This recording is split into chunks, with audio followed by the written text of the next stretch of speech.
బాబాగారు,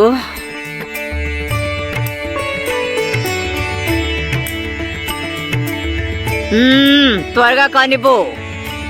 దుర్ముహూర్తం వచ్చేలోపు లక్ష్మీ పూజని ముగించాలి. ఈ రోజు ఇదన్నీ తీర్చిదిద్దుతుంది. ముగ్గు బాగా వేసామని పొగిడారు కదా, ఇంకా ఇంకా పొగిడించుకోవాలని సమయాన్ని వృధా చేస్తోంది. గొప్ప తెలివైందే. పూర్తయిందా సఖు? అయ్యింది, అంతా సిద్ధమైంది. అయ్యో దేవుడా, మీ ముగ్గురు ఎంత అందంగా ఉన్నారు. మహాలక్ష్మికి ప్రతిరూపాల్లాగా ఉన్నారు. బంగారు ఆభరణాలతో అందంగా అలంకరించుకున్నారు. చూసారా, నగల మీద కన్నేసింది. ఇదిగో పిచ్చిదానా, నువ్వు వక్ర దృష్టితో మా ఆభరణాల వైపు చూడకు. పోనీలేవే, పుట్టి బుద్ధిరిగాక తను ఎప్పుడు ఇన్ని నగలు చూసుండదు. అందుకే అలా సంబరపడుతోంది. ఇత్తన్ని బంగారం అంటారు, గాజు ముక్కల్ని వజ్రాలనుకుంటారు. పాపం పేదోళ్ళు కదా, అందుకే ఆశ్చర్యపోతోంది.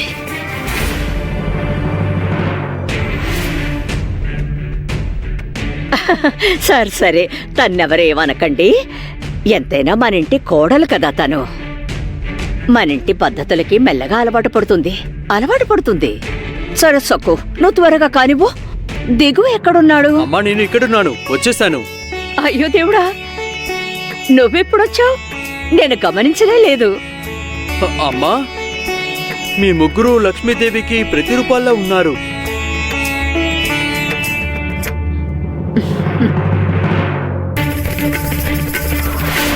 మరి సక్కు ఎందుకిలా బోసిగా ఉంది?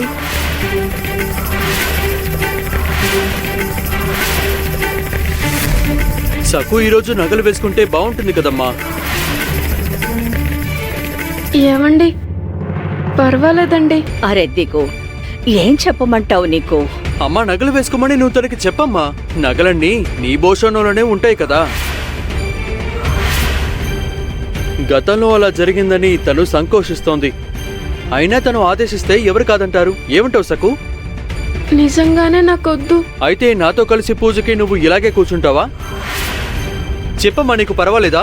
నీ గృహ లక్ష్మీ పూజకి నగలు వేసుకోకుండా కూర్చుంటే బాగుంటుందా? బాగోదు. విన్నావు కదా సక్కు, నిన్ను నేనెంత బతిమలాడాను, నగలు వేసుకో అని. వేసుకోకపోతే మీ ఆయన కోపడతాడన్నానా?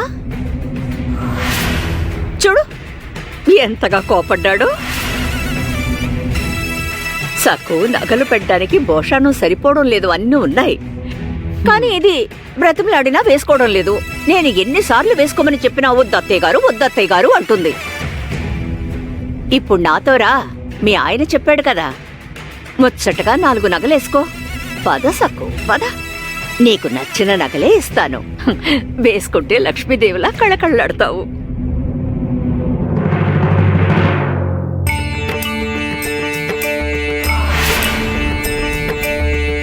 సకు పూజ కోసం మనస్ఫూర్తిగా అన్ని ఏర్పాట్లు చేసింది.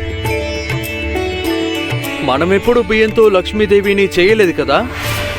గతంలో మట్టితో సరస్వతిని చేసింది, ఈరోజు లక్ష్మిని.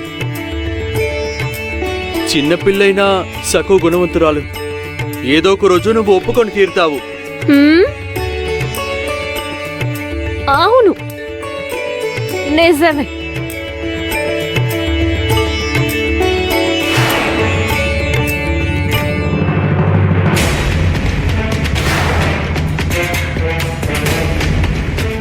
ఆభరణాలు కావాలా నీకు?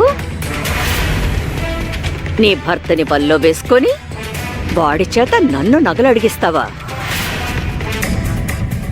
నీ బానిసైపోయాడు. దిగు, నీకు బానిసైపోయాడు. సక్కుకి నగలెమ్మని చెప్తున్నాడు. మీ అమ్మ ఎప్పుడైనా అసలైన బంగారు నగలు వేసుకుందా నువ్వు చూసావా? వేసుకొని ఉండదులే, కళ్ళలోనైనా చూసావా? నీలాంటి అడుక్కునే దానికి సింగారించుకోవడానికి నా నగలివ్వాలా?